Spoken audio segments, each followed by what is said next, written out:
kökünü kurutma 4 operasyonumuzda 277 ekibimiz, 1180 personelimiz, 12 hava aracımız, 13 narkotik dedektör köpeğimiz, 6 bomba arama köpeğimiz bu operasyona katıldı.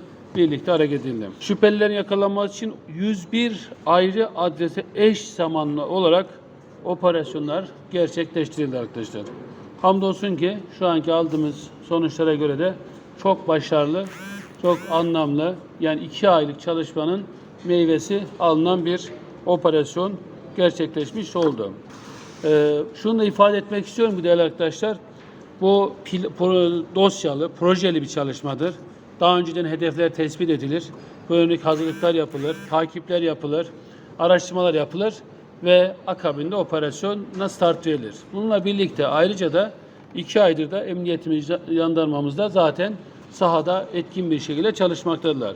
Sadece bu proje haricinde bu süreçte toplamda 337 kişinin yakalanması gerçekleştirildi.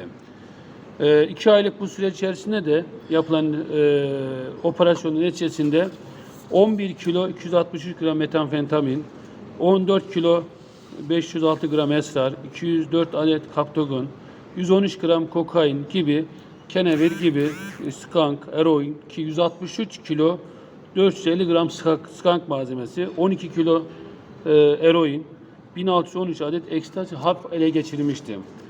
Tabii bununla birlikte bu malzemelerle birlikte birçok işte ruhsatsız tüfek, Kalaşnikov, ruhsatsız tabancada birçok kaçak tarihi eserde ele geçirildi. Bugün yaptığımız operasyonda ise 101 şüpheli yakalanmıştır.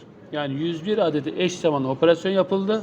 101 şüpheli de yakalanmış oldu. Şahıslar hakkında uyuşturucu madde ticareti yapmak ve nakletmek suçundan mevcutlu olarak adli tahkikatta başlatılmıştır. İl merkezimiz ve ilçelerimizde, yani ilimizin genelinde yapılan bu operasyonda 5 şahsın yakalama çalışması da devam etmektedir.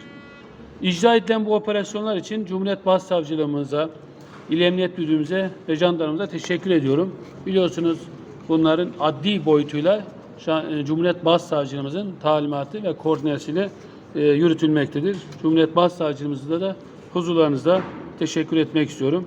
Başarılarından dolayı çok titiz, çok ince, çok dikkatli çalışmalarından dolayı da personelimize ayrı ayrı teşekkürlerimi sunuyorum değerli arkadaşlar. Ne pahasına olursa olsun bu şehirde uyuşturucu maddeye yönelik her türlü olumsuzun kökünü kazımaya biz kararlıyız. Mücadelemiz sonuna kadar devam edecek. Bunun için çalışmalarımıza durmadan, yorulmadan devam edeceğiz. Bu konuda da kararlılığımızı bir kez daha vurgulamış olalım. Deprem oldu, sel oldu, birçok sıkıntılar yaşadık. Biliyorsunuz seçim süreci var. Millet sanki şu zannedilmiş olabilir. Acaba bu çalışmalarda bir inkıta mı uğradı? Hayır arkadaşlar. Az önce 2 aylık veri de verdim.